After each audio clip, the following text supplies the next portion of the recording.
चलिए, I hope सबको good evening तो नहीं कहेंगे अभी, क्योंकि रात्रि हो रहा है, 11 बजे टाइम मिल रहा है अभी। देखिए, जो भी अभी क्लासेस कर रहे हैं, कुछ प्रॉब्लम का वजह से अभी हम क्लासेस नहीं करवा पा रहे हैं, इसीलिए हम लगातार क्लासेस करवा रहे थे। जब से हम स्टार्ट किए मतलब कुछ दिन पहले से हम रेगुलर क्लास करा रहे थे। इसका मुख्य कारण यही है कि हो सकता है हमको कुछ दिन में थोड़ा सा छुट्टी लेना पड़े, कुछ इमरजेंसी काम की वजह से। लेकिन आपका जो लेक्चर है वो ऐसे ही चलता रहेगा। अभी रिकॉर्डेड वीडियो हम इसीलिए डाल रहे हैं। देखिए, हम आपको क्लास भी कराते हैं, तो आपको जो डाउट होता है वो हम सॉल्व कर देते हैं। तो आपका जो भी डाउट होगा उसको आप लिख के रखते जाइएगा, एक ही बार में हम आपका सब क्लियर कर देंगे, ठीक है। तो हम कोशिश करेंगे कि आपको कोई डाउट न रह जाए। तो चलिए, रिकॉर्डेड वीडियो अगर देख रहे हैं आप, तो आपको टेंशन नहीं होना चाहिए कि रिकॉर्डेड वीडियो क्यों मिल रहा है, हम तो लाइव करना चाहते हैं। ठीक है, आपको मिलेगा। थोड़ा सा समस्या आ जाता है कभी कभी समय का, इसीलिए थोड़ा सा आप भी मैनेज कीजिए, थोड़ा हम भी मैनेज करते हैं, है ना। तो क्लासिफिकेशन ऑफ ट्रांसपोर्टेशन, इसके बारे में बताए थे। तो बताए थे कि जो ट्रांसपोर्टेशन होता है, इसका मुख्यतः दो तरीका है। या तो हम ओर का ट्रांसपोर्ट करेंगे, या तो हम मेन का ट्रांसपोर्ट करेंगे। ओर में आपका मटेरियल भी आता है। या तो हम सामान भेजेंगे भैया, या तो हम आदमी भेजेंगे। इस दो ही चीज़ के लिए हम लोग यूज़ करेंगे, ठीक है। तो या तो हम सामान भेजेंगे या फिर हम आदमी भेजेंगे। ओर का ट्रांसपोर्टेशन करना तो उसका तीन मुख्य तरीका है। एक है हॉलेज का तरीका, दूसरा है कन्वेयर का तरीका, और तीसरा है शटल कार का तरीका। इसको छोड़ के और भी कुछ तरीके हो सकते हैं, जैसे एरियल रॉपवे एक अलग मेथड है, जिसको स्टोइंग विधि में अपनाया जाता है। जनरली जहाँ पे 16 किलोमीटर के दायरे में कोई रिवर है, नदी है, उस जगह पे हम लोग उसको अपनाते हैं, और जहाँ पे रोड नहीं बन सकता है, ठीक है। तो वो सब भी ट्रांसपोर्टेशन का साधन है, ओर का ट्रांसपोर्टेशन का या मटेरियल का ट्रांसपोर्टेशन का साधन है। लेकिन जनरली हम लोग ये तीन को ही कंसिडर करते हैं, क्योंकि मेजरली ये तीन ही इस्तेमाल होते हैं, हॉलेज का, कन्वेयर का और शटल कार का। जिसमें जो हॉलेज है वो रॉप हॉलेज कहलाता है। रॉप हॉलेज आपका चार प्रकार का होता है, क्योंकि यहाँ पे तीन लिखा हुआ है, हम प्रीवियस क्लास में आपको बताए थे, अगर आपको याद होगा तो, ठीक है। हॉलेज जो होता है वो आपका बेसिकली तीन प्रकार का होता है, ठीक है, चार प्रकार का होता है। पहला होता है direct rope haulage, direct rope haulage. दूसरा होता है endless rope haulage, endless rope haulage.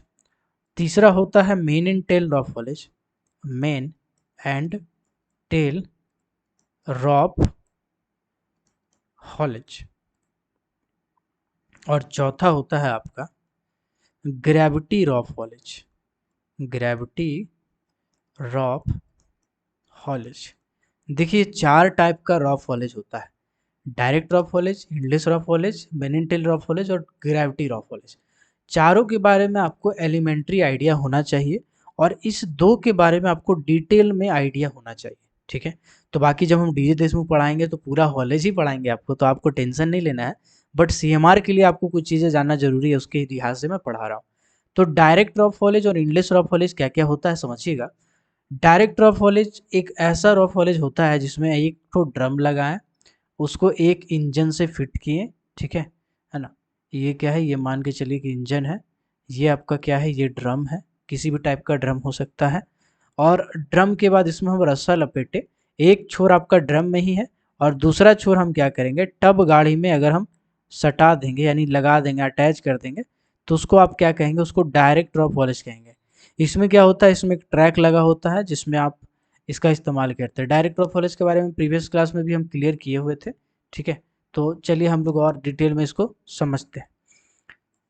Direct drop following में हम आपको बताया था कि जो ग्रेडियंट होता है बहुत ज़्यादा स्टीप चाहिए, 1/10 से ज़्यादा ग्रेडियंट का इस्तेमाल हम लोग जनरली करते हैं, ठीक है। इसमें एक छोर पे आपका टब रहता है, एक छोर पे पूरा टब रहेगा, और दूसरा छोर पे आपका ड्रम और मोटर से इंजन कनेक्टेड रहेगा। जितना चाहेंगे हम कैपेसिटी बढ़ा सकते हैं, टब बढ़ा सकते हैं। प्रोडक्शन ज़्यादा हो रहा है टब बढ़ा देंगे, प्रोडक्शन कम हो रहा है टब खोल देंगे। ऐसे करके हम काम करेंगे। स्टीपली ज़्यादा ग्रेडियंट होता है, इसके लिए इसका स्पीड बहुत ज़्यादा होता है। आप ढलान में गाड़ी चलाइएगा तो आपका स्पीड ज़्यादा रहेगा, समतल जमीन पे चलाइएगा तो कम रहेगा स्पीड। ढलान में जब आप कभी गाड़ी चलाते हैं तो आप क्या करते हैं, चाबी ऑफ कर देते हैं गाड़ी का, ठीक है।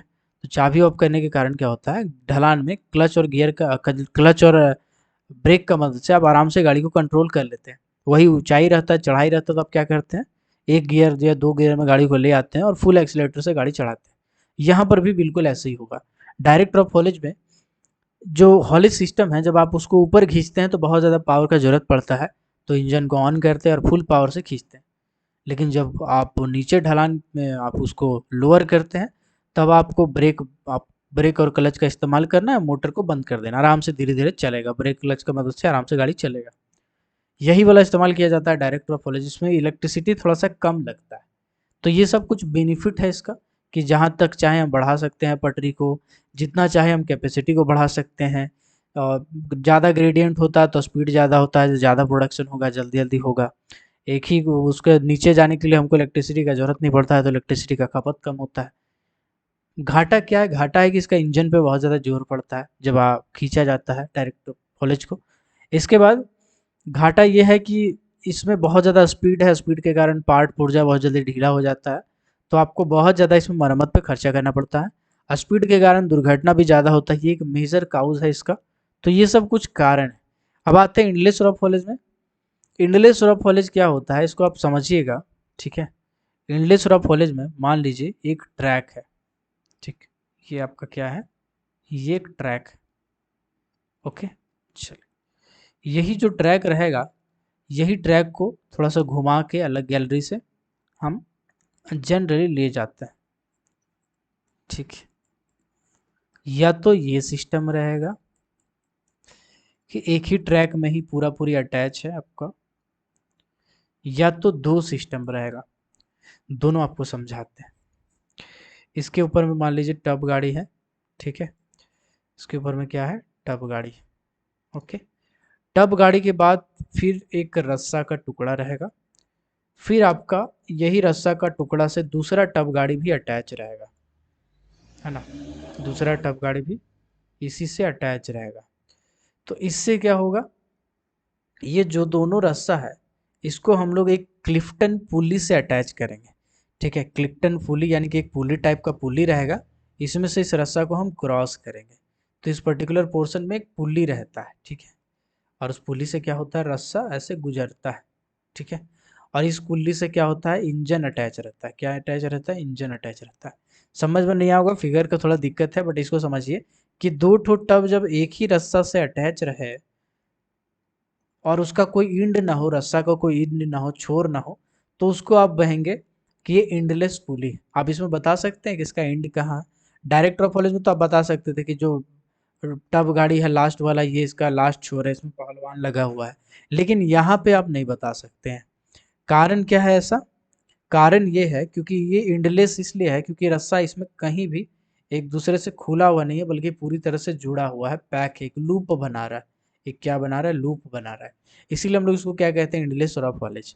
इंडलेस रफ कॉलेज में फायदा क्या है, घाटा क्या है, इस सभी चीज़ों को हम समझते हैं, ठीक है। तो आते हैं बैक टू द टॉपिक। सबसे पहले तो यहाँ पे देखिए आप, इस जगह पे क्लिफ्टन पुली लिखा हुआ है। क्लिफ्टन पुली आपका नीचे साइड में नहीं रहता है सर, क्लिफ्टन पुली जस्ट मोटर के बगल में रहता है। कहाँ पे रहेगा? मोटर के जस्ट बगल में रहेगा क्लिफ्टन पुली, ठीक है। एक सेकेंड, हाँ, क्लिफ्टन पुली मोटर का जस्ट बगल में रहता है ना।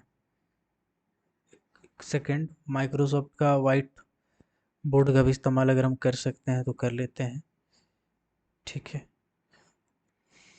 तो ध्यान रखिएगा, क्लिफ्टन पुली का जब हम बात बता रहे थे आपको, जो क्लिफ्टन पुली हम आपको बताएं, ठीक है। क्लिफ्टन पुली जनरली कहाँ लगा रहता है? तो क्लिफ्टन पुली आपका इंडलेस का पार्ट है, ना कि डायरेक्ट का पास। तो कभी कोई पूछता है क्लिफ्टन पुली इनमें से कहाँ यूज़ किया जाता है, तो इंडलेस का पार्ट है। इंडलेस में भी कहाँ लगा रहता है? इंजन के पास लगा रहता है, इंजन के बगल में, इंजन से ही कनेक्टेड रहता है, इंजन के पास लगा रहता है क्लिफ्टन पुली, ठीक है। चलिए अभी आते हैं आगे। इसके बाद यहाँ पे ब्रेक लगा रहता है, जो क्लिफ्टन पुली में ही अप्लाइड किया जाता है। और ये क्लच जो है वो आपका मोटर में रहता है, मतलब कुल मिलाकर के पूरा का पूरा असेंबली रहता है। इसमें आप देखेंगे बहुत सारा पुल्ली का प्रयोग किया जा रहा है, बहुत सारा पुल्ली का प्रयोग किया जाता है इसमें टेंशन क्रिएट करने के लिए। अब ये क्या चीज़ें समझते हैं, ठीक है। टेंशन क्रिएट करना, देखिए बहुत सारा हम पुल्ली का इस्तेमाल करके और रस्सा को सीधा रखते हैं, और रस्सा में टेंशन प्रोड्यूस करते हैं, मतलब इसको सीधा रखने का काम करते हैं, पूरा स्ट्रेट रहेगा, खिंचाव के साथ रहेगा। अगर ऐसा नहीं है तो दिक्कत हो सकता है इंडलेस रॉक कॉलेज में, रस्सा स्प्लाइस कर सकता है, छलक सकता है, बहुत सारा समस्या है। ठीक है।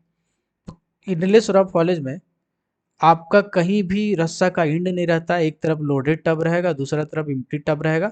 ये ऊपर जाएगा तो ये नीचे आएगा, ये नीचे जाएगा तो ये ऊपर आएगा, है ना। मतलब अगर लोडेड टब ऊपर जा रहा है तो एम्प्टी टब नीचे आएगा, just like friction. Just a second, है ना। इसमें इरेजर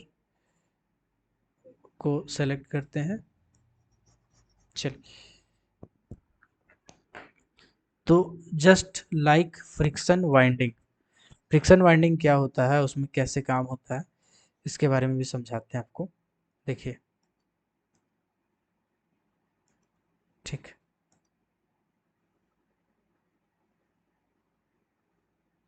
ठीक।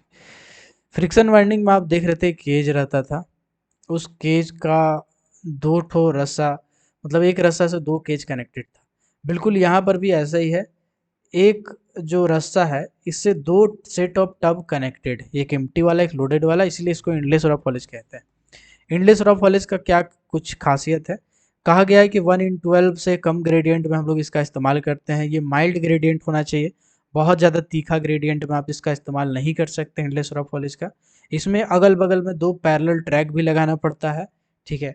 और दो ट्रैक का आपको ज़रूरत पड़ता है, एक खाली टब के लिए, एक भरा हुआ टब के लिए। बीच में बहुत सारा हमको टेंशन बोगी का इस्तेमाल करना पड़ता है। और इसमें क्लिफ्टन पुली का इस्तेमाल करते हैं, क्लिफ्टन पुली याद रहेगा। चलिए, देखिए जनरली यहाँ पे तो नहीं लिखा है, बट हम आपको समझा दे रहे हैं, हो सकता है आपका काम आ जाए, ठीक है। जनरली क्या होता है, अगला स्लाइड ले लेते हैं। देखिए, इंडलेस रॉक फॉलेज दो प्रकार का होता है। कितना प्रकार का होता है? दो प्रकार का। तो टू टाइप्स होता है। कैसा? इंडलेस रॉक हॉलेज, है ना। इतना लिखा नहीं है डिटेल में कहीं, बट हम आपको बता दे रहे हैं। इनलेस रॉक हॉलेज अभी से बात है, डीसी देशमुख में लिखा है, वो कहना नहीं चाह रहा है कि अभी डिटेल में उतना। एक होता है under the rock, under the rock endless haulage, और दूसरा होता है ओवर द रॉक। ध्यान रखिएगा, एक होता है अंडर द रॉक, दूसरा होता है over the rock. Under the rock, over the rock क्या चीज़ है, इसको सिंपल भाषा में समझते हैं, सिंपलिस्ट फॉर्म में हम लोग समझने का कोशिश करते हैं, है ना। बहुत ही हल्का है, हलवा है, कोई दिक्कत नहीं है, मजे मजे में पार हो जाएगा, टेंशन नहीं लेना है ना। कॉलेज मज़ेदार चीज़ है।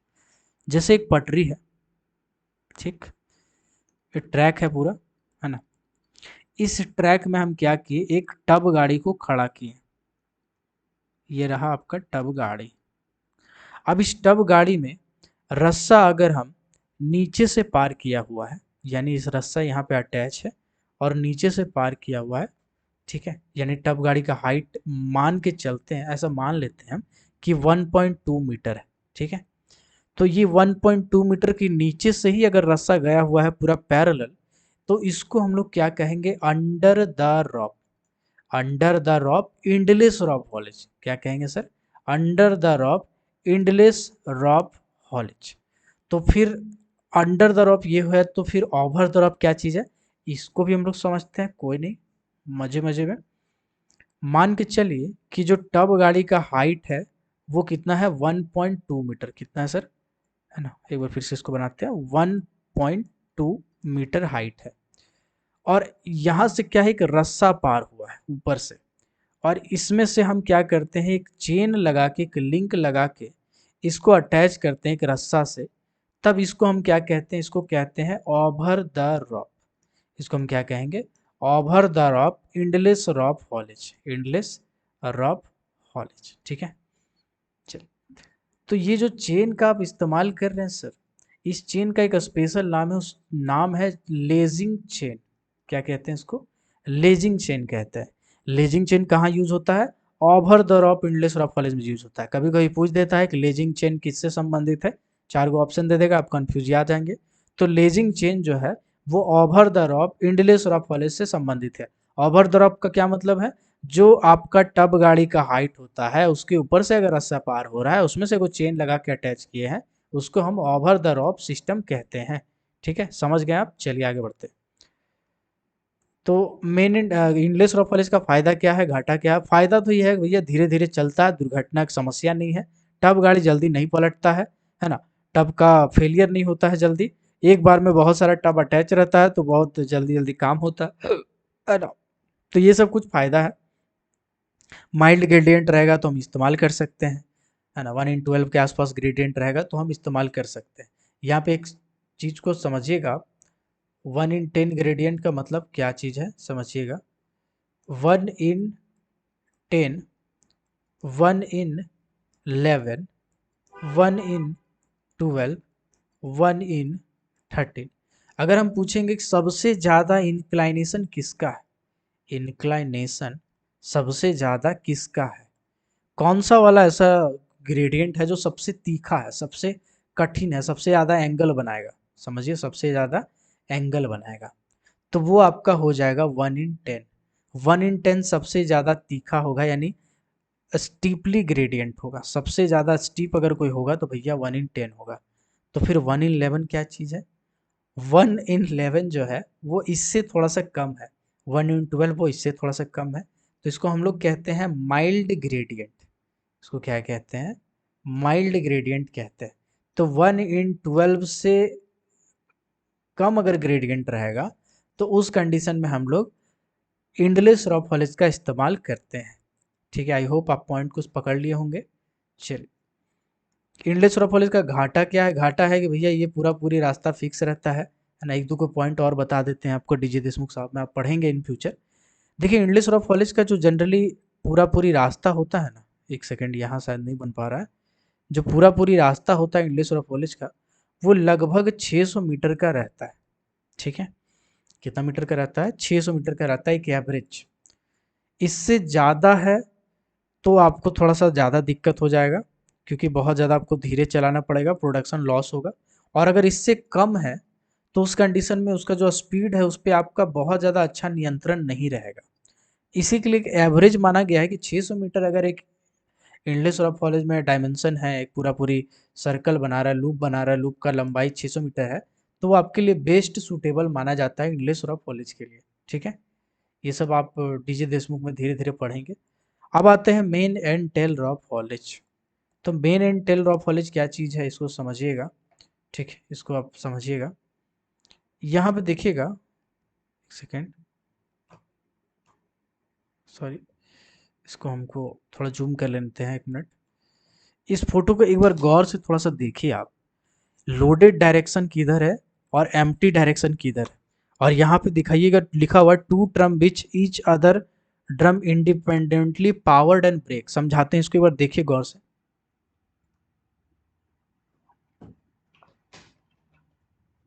आई होप आप समझे होंगे, नहीं समझे कोई बात नहीं, समझते हैं यार, कुछ रॉकेट साइंस तो है नहीं, हलवा चीज़ है, कोई दिक्कत नहीं है। ठीक है, कोई समस्या वाली बात नहीं है, रुक जाइए।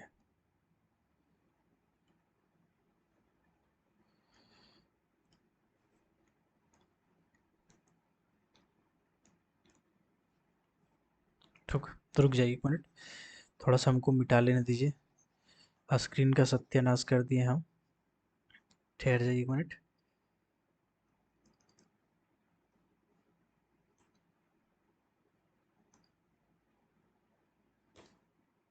ठीक है, अब समझते हैं, ये तो और है, क्या क्या चीज़ है यार ये सब। ठीक है, एक मिनट एक minute.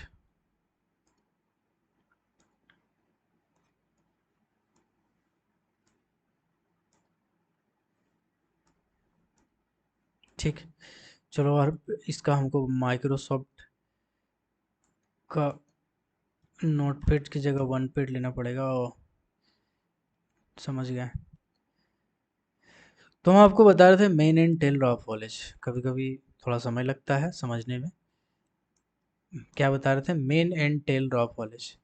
Main and tail of haulage क्या चीज़ है,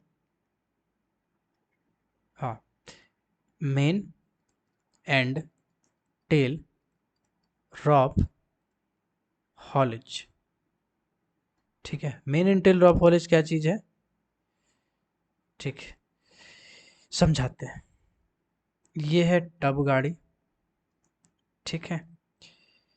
इस टब गाड़ी को अगर हम इधर से भी रस्सा से बांध दे और इधर से भी रस्सा से बांध दे, यहाँ पे हम एक ड्रम लगा दें और उस ड्रम को हम किससे कनेक्ट कर दें, इंजन से, ठीक है। इसके बाद इधर भी हम जो इसका दूसरा वाला छोर है, यहाँ पर भी हम ड्रम लगा दें, है ना, और ड्रम को हम किससे कनेक्ट कर दें, इंजन से। सर आप समझिएगा, ये लोडेड टब है, क्या है, लोडेड है, इसमें लोड है, इसमें लोड है, एल एल लिख दे रहे हैं, आप लोड समझ लीजिएगा। अगर लोडेड टब है, पूरा पटरी बैठा हुआ है, और एक ही टब गाड़ी को, मतलब एक ही जो सेट टब है, जैसे 5 गो 6 गो 7 गो 8 गो जितना भी टब है वो अलग बात है, लेकिन एक ही सेट है ना सर, इसको आप एक सेट टब कहिएगा। इसी सेट ऑफ टब को एक तरफ से रस्सा में दूसरा ड्रम से अटैच कर दिए, जिसमें एक दूसरा इंजन लगा हुआ है, दूसरा रस्सा को हम दूसरा ड्रम से अटैच कर दिए हैं जिसमें दूसरा इंजन लगा हुआ है, और एक क्या करेगा, लोडेड टब को खींचने का काम करेगा, लोडेड टब को क्या करेगा, खींचने का काम करेगा, अपनी ओर खींचेगा। इसके बाद दूसरा क्या है, एम्प्टी टब को खींचने का काम करेगा, है ना, उसको हम लोग क्या कहेंगे, इसको हम लोग बोलेंगे main and tail rope haulage. एक होता है मेन वाला जो खींचने का काम करता है लोडेड टब को, और एक होता है टेल वाला जिसको हम लोग क्या बोलते हैं, टेल साइड, इसको क्या कहते हैं, टेल साइड इंजन, और इसको हम लोग क्या कहते हैं, main side engine, main side engine. अब इसको समझिएगा, मान लीजिए माइंस का गहराई बहुत ज़्यादा है, बहुत ज़्यादा है, बहुत ज़्यादा है, बहुते ज़्यादा है, पकड़ के चलिए कि 1000 मीटर पार कर गया। इस कंडीशन में क्या होगा सर, अगर 1000 मीटर से ज़्यादा है और ढलान ज़्यादा है या समतल है, अगर फ्लैट है, मान के चलिए फ्लैट है, ठीक है, तो उस कंडीशन में आपको इसको इधर से भी खींचना पड़ेगा और इधर से भी खींचना पड़ेगा, एक साथ दोनों काम नहीं करता, ऑब्वियस सी बात है। अगर लोडेड टब को खींचने का काम चल रहा है तो ये वाला काम बंद रहेगा, अगर ये वाला काम चल रहा है, एम्प्टी टब वाला काम चल रहा है, तो लोडेड टब को खींचने का काम बंद रहेगा, मतलब एक ही इंजन चालू रहेगा, दूसरा फ्रीली मूव करेगा, ठीक है, दूसरा क्या होगा, फ्रीली मूव करेगा। तो इसी को हम लोग बोलते हैं main and tail rope haulage. I hope आपको समझ में आ गया होगा main and tail rope haulage क्या होता है। कोई डरने वाला चीज़ नहीं है, जब बहुत ज़्यादा बढ़ जाता है लंबाई, तो उस कंडीशन में सही तरीके से काम करे, उसका स्पीड बना रहे, उसके लिए हम लोग main and tail rope haulage का इस्तेमाल करते हैं। इसमें 2 गो इंजन 2 गो ड्रम लगा रहता है, एक आपका लोडेड टब को खींचने के लिए, एक खाली टब को खींचने के लिए।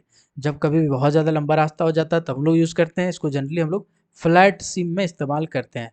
फ्लैट सिम में इसलिए हमको 2 इंजन का ज़रूरत पड़ता है, क्योंकि फ्लैट सिम में अगर मान लीजिए गाड़ी आप रोड पे खड़ा कर दिए, रोड समतल है, तो गाड़ी ढलक जाएगा क्या, नहीं ढलकेगा, उसको धक्का दीजिएगा तब भी नहीं ढलकेगा, है ना, धीरे धीरे धीरे धीरे जाएगा। तो बिल्कुल ऐसा ही यहाँ पर भी होता है। तो main and tail rope haulage आपका, आई होप सिंपल चीज़ है, आपको समझ में आ गया होगा। नहीं तो एक बार फिर से इस फोटो को देखिए, देखिए यहाँ पे लोडेड टब दिखाया गया है, इसका लोडेड डायरेक्शन दिखाया गया है और एम्प्टी डायरेक्शन दिखाया गया है।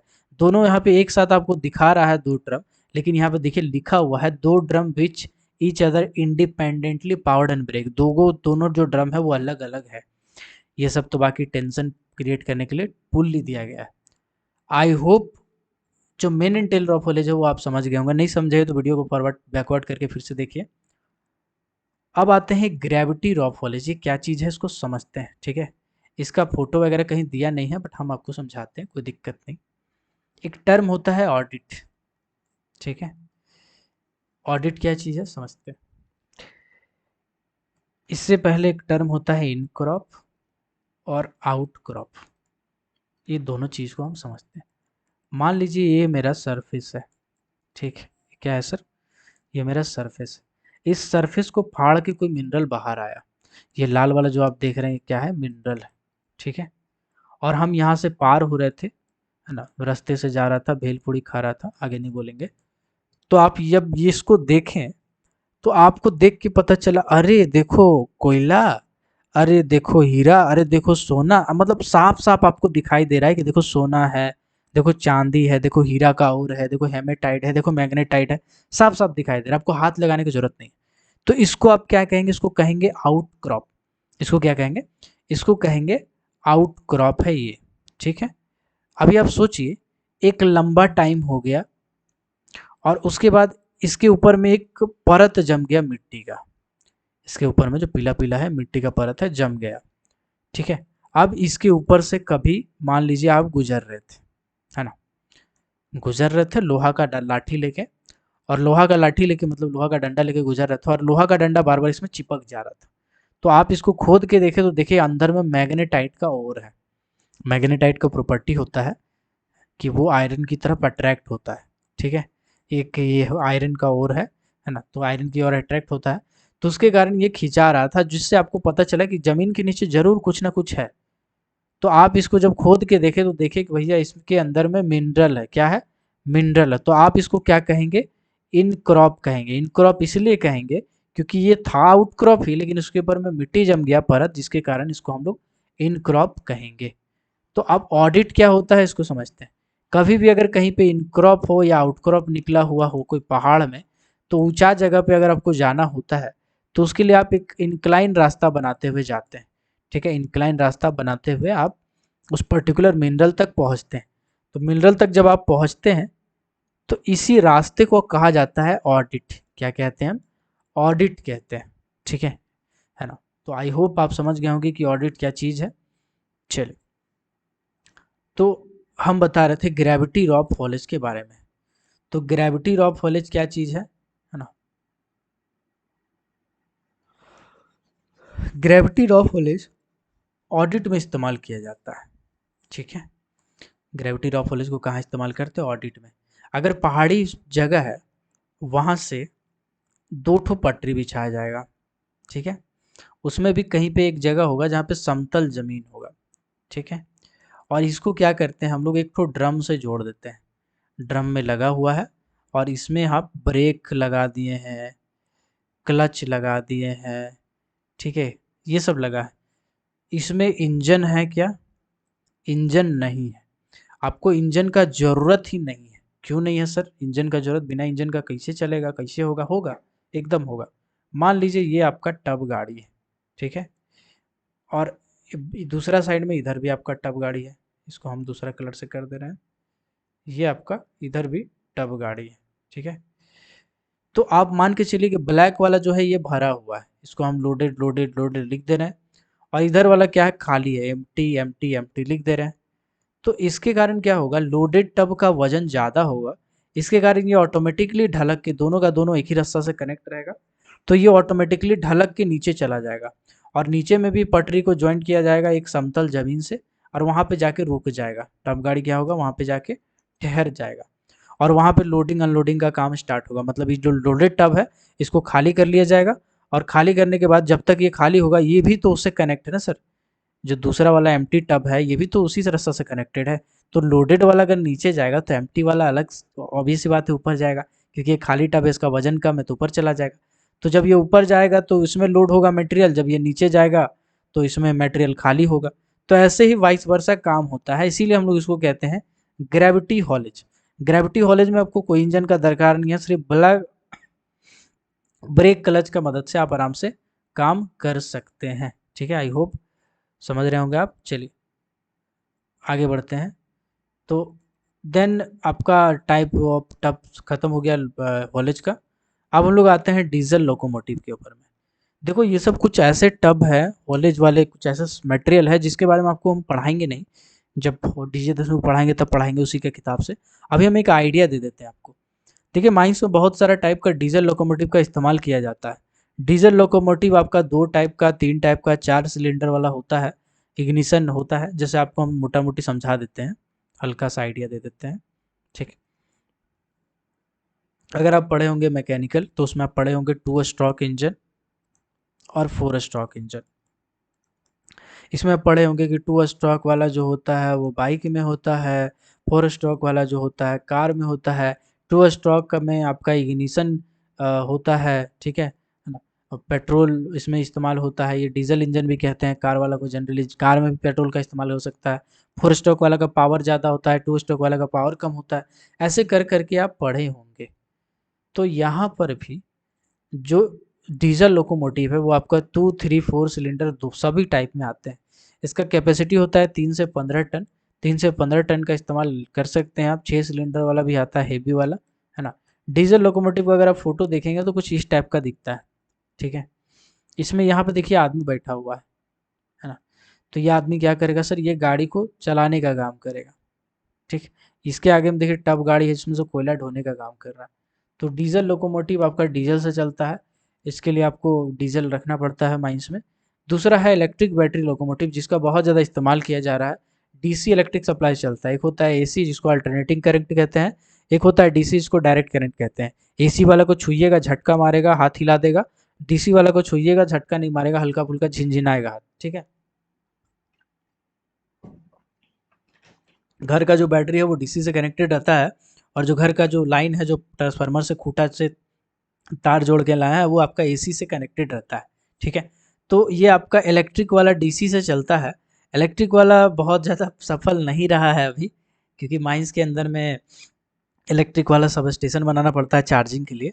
और माइंस में बताइएगा चार्जिंग होगा अगर, तो कौन सा गैस बनेगा? चलिए चैट में बताइएगा, क्वेश्चन है आप लोगों से। माइंस में अगर कोई इलेक्ट्रिक लोकोमोटिव चला रहे हैं, बैटरी वाला इलेक्ट्रिक बैटरी लोकोमोटिव चला रहे हैं, तो इसको चार्जिंग अगर हमको करना है बाइक के अंदर में, मतलब माइंस के अंदर में, तो उस कंडीशन में कौन सा गैस बनेगा हमको कमेंट करके बताइएगा। इस ऐसा मत सोचिएगा कि आपको लाइव नहीं पढ़ा रहे हैं तो आपका चैट नहीं पढ़ेंगे। आप कमेंट कीजिएगा, आपका चैट हम ज़रूर पढ़ेंगे। ठीक है। चलिए, तो बैटरी वाला बहुत ज़्यादा इस्तेमाल नहीं हो रहा है, इन फ्यूचर इस्तेमाल होगा, इस पे काम चल रहा है अभी। ठीक है। तो बैटरी वाला भी इस्तेमाल होगा, डोंट वरी, अभी इसको प्रोटेक्टेड कर दिया जा रहा है। एक आता है ओवरहेड वायर लोकोमोटिव। ये क्या चीज़ है सर, इसको समझते हैं। देखो, इस टाइप का जो होता है ना, ये पूरा ढांचा बनाया जाता है। ये आपको जो लेफ्ट साइड में दिख रहा है स्केच जैसा, ये पूरा ढांचा बनाया जाता है, उसके बाद ही ये चलता है उसमें। ठीक है। तो इसको हम लोग क्या कहते हैं, वायर हेड लोकोमोटिव। क्योंकि ये तार में लटका हुआ रहता है पूरा का पूरा वजन, इसलिए इसको हम लोग वायर हेड लोकोमोटिव कहते हैं। भारत में बड़ा ही कम जगह पे इसका इस्तेमाल किया जाता है, लेकिन धीरे धीरे इसका भी प्रचलन बढ़ेगा। बट इलेक्ट्रिक लोकोमोटिव का एक अच्छा ऑप्शन मिल गया है, तो फिर हम लोग इसको थोड़ा सा हटाते हैं, क्योंकि इसमें हमको बिजली का बहुत ज़्यादा ज़रूरत पड़ता है, बिजली का आवश्यकता पड़ता है। ठीक है। 250 वोल्ट के आसपास हमको बिजली चाहिए होता है। डिग्री 1 के लिए ही परमिटेड है, बाकी किसी भी कोलियरी में ये परमिटेड नहीं है। एक नाम है कुरसिया कोलियरी। कुरसिया कोलियरी में इसको परमिशन दिया गया है, और डिग्री 1 माइंस में ही इसका परमिशन है। 250 वोल्ट पे ये काम करता है, और डीसी सप्लाई पे ये काम कर सकता है। लेकिन कुछ फॉरेन कंट्री है जिसमें एसी को भी परमिट किया गया है। ये आईएसएम का नोट्स है ना। तो चलिए आगे बढ़ते हैं। तो हॉलेज वाला आप लोग आई होप समझे होंगे ये सब पॉइंट क्या क्या है। ठीक है। कन्वेयर के बारे में भी आपको हम हल्का आइडिया दे देते हैं। ठीक है। Scraper chain conveyor, rigid chain conveyor, armour chain conveyor, shuttle car, main transportation में आपका मेन चेयर सिस्टम भी आता है। ठीक है। ये सब आपको हम जब हॉलेज पढ़ाएंगे तब डिटेल में पढ़ा देंगे, अभी खाली फोटो दिखा देते हैं। एक होता है मेन राइडिंग कार सिस्टम। जैसे ट्रम्प होता है ना, ट्रम्प, कलकत्ता अगर कभी आप गए होंगे, ट्रम्प होता है बिल्कुल, ये भी उसी तरह से पटरी में चलने वाला ट्रम्प होता है। रेलवे स्टेशन जैसा इसमें भी स्टेशन होता है, जहाँ पे आदमी उतरता है, रुकता है, धीरे होता है ना। आदमी इसमें ज़्यादा बैठता है, जिस माइंस का कैपेसिटी बहुत ज़्यादा है, जैसे 1000, 150, 1500, 2000 आदमी काम कर रहा है, उस जगह पे हम लोग मेन राइडिंग कार सिस्टम का इस्तेमाल करते हैं। देन मेन राइडिंग चेयर क्या होता है सर? तो मेन राइडिंग चेयर वाला भी आपको हम दिखाते रहे फोटो। देखिए, इस टाइप का चेयर होता है, जैसे टाटा में कोलियरी है उस जगह पे इस्तेमाल होता है, सेल में भी इस्तेमाल होता है। कुछ कुछ कोलियरी है WCL में, वहाँ भी मेन राइडिंग सिस्टम लगा हुआ है। तो मेन राइडिंग सिस्टम एक कुर्सी जैसा रहता है, जो साइड में रखा हुआ रहता है, इसको चलता हुआ तार में फंसा के बैठना पड़ता है।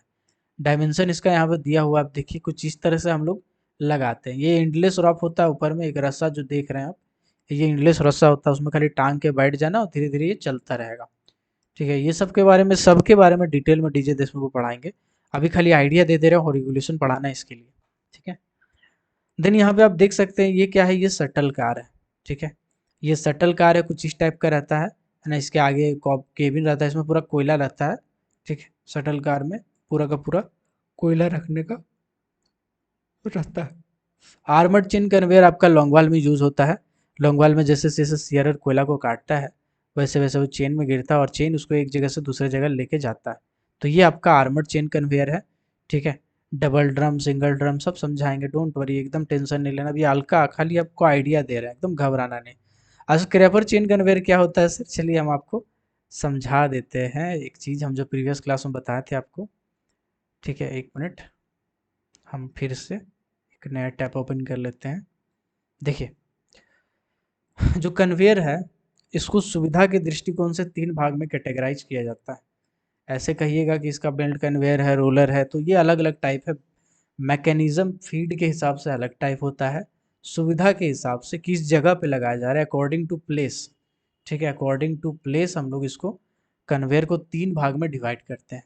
पहला होता है स्क्रैपर चेन कन्वेयर, हम शायद बताएं इसके बारे में। दूसरा होता है बेल्ट गेट, दूसरा क्या होता है, बेल्ट गेट। तीसरा होता है trunk conveyor, trunk TRUNK, trunk conveyor. अब ये क्या चीज़ें समझते हैं सर। फेस में जो चेन कन्वेयर लगा रहता है जिसमें कोयला काट के मशीनरी डाल रहा है और वो फेस जो डिस्ट्रिक्ट तक पहुंचाता है उसको बोलते हैं स्क्रैपर चेन। यानी स्क्रैपर चेन कहाँ लगा रहेगा, फेस के लिए लगा रहेगा, और वो कहाँ तक पहुंचाएगा, डिस्ट्रिक्ट तक पहुंचाएगा। तो फेस से डिस्ट्रिक्ट तक पहुंचाने के लिए जो चेन का इस्तेमाल किया जाता है उसको हम लोग स्क्रैपर चेन कहते हैं। और बेल्ट गेट क्या चीज़ है सर, बेल्ट गेट करता है डिस्ट्रिक्ट में या फिर हेडिंग में, डिस्ट्रिक्ट में या फिर हेडिंग में जो चेन कन्वेयर लगा हुआ है जिसमें फेस वाला कोयला गिर रहा है, ये क्या करता है, ये मेन चेन कन्वेयर में कोयला गिराता है। मेन चेन कन्वेयर में कोयला गिराता है। मेन चेन कन्वेयर क्या चीज़ है, जो डीप से लेकर के राइट डायरेक्शन में लगा रहता है उसको मेन चेन कन्वेयर कहते हैं। और उसी का दूसरा नाम है trunk chain conveyor. Deep direction, right direction, जो मेन इंक्लाइनेशन वाला रास्ता है या मेन रास्ता है उसमें हम लोग ट्रंक कन्वेयर को लगाते हैं। तो ध्यान रखिएगा, ट्रंक कन्वेयर मेन रास्ता में लगता है, बेल्ट गेट आपका हेडिंग या डिस्ट्रिक्ट में लगता है, और स्क्रैपर चेन आपका फेस में लगता है। आई होप आपका क्लियर हो गया होगा ये सारा का सारा पॉइंट। तो आप एकदम नहीं घबराना है। ये देखिए स्क्रैपर चेन का डिज़ाइन दिया हुआ है कि देखो ऐसा होता है स्क्रैपर चेन। ठीक है, चलिए आगे बढ़ते हैं। चलिए आज इतना ही रखते हैं। हॉलेज का एलिमेंट्री आइडिया हम आपको दे दिए हैं। सेफ्टी डिवाइस अगला क्लास में आपको पढ़ाएंगे और उसके बाद हम लोग हॉलेज को स्टार्ट करेंगे। तो आज इतना ही रखते हैं। सबको शुभ रात्रि, और जो फी नहीं दिए फी दे दीजिएगा यार, है ना। और क्लासेस हो सकता है बीच में कुछ दिन के लिए डिसकंटिन्यू हो, क्योंकि हम रेगुलर आप लोग को इतना दिन से पढ़ा रहे हैं, मेहनत कर रहे हैं, मेरी बात तो समझ रहे हैं। 3 दिन हम आप लोग को बोले थे कि हम क्लास देंगे वीक में, लेकिन अभी कितना दिन दे रहे थे आपको ऑलरेडी पता है। तो हमको नहीं लगता आप इस चीज़ को माइंड करेंगे। तो ज़्यादा से ज़्यादा क्लास इसलिए देते हैं ताकि कभी अगर कल दिन हमसे थोड़ा बहुत इधर उधर हो जाए टाइम का, तो आप उस चीज़ को माइंड नहीं करेंगे। आपका सिलेबस एकदम टाइम पे ख़त्म होगा, इसका आप निश्चिंत रहिए। चलिए मिलते हैं अगले वीडियो में, अगले क्लास में। अगला क्लास हम बता देंगे आपको। तब तक के लिए सबको जय हिंद।